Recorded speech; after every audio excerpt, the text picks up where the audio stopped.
جس وقت رام چندر جی نے اشومیدھ یج کیا تو یہ لڑکے بھی والمیک کے ساتھ ایودھیا کو گئے۔ اگرچہ ان کا لباس غریب برہمن زادوں کا سا تھا، مگر ان کی شکل و صورت سے جلال شاہی اور شکوہ عمارت ٹپکتا تھا، اس لیے اصل حال مخفی نہ رہ سکا اور بہت جلد ان کا حسب و نسب سب پر آشکارا ہو گیا۔ اس وقت والمیک نے بھری مجلس میں سیتا جی کی سفارش کی اور تمام الزام و اتہام جو ان کی عصمت پر لگائے گئے تھے رفع کر دیے۔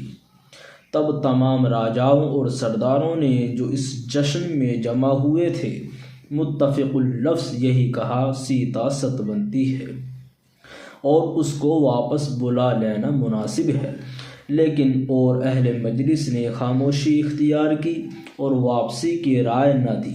اس لیے رام چندر جی کو رعایا کی رضامندی کے بغیر ایسا کرنا مصلحت نہ معلوم ہوا۔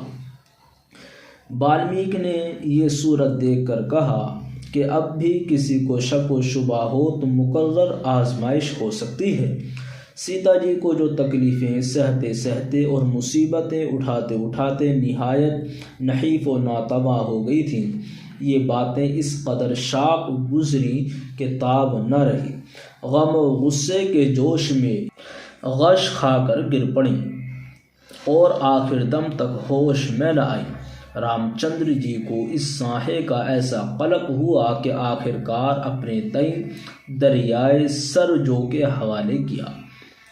الغرض سیتا ایک نیک طینت، باوفا، صابر، مستقل مزاج اور خاوند کی فرما برداری کرنے والی بیوی کا ایک عجیب اور بے نظیر نمونہ تھی۔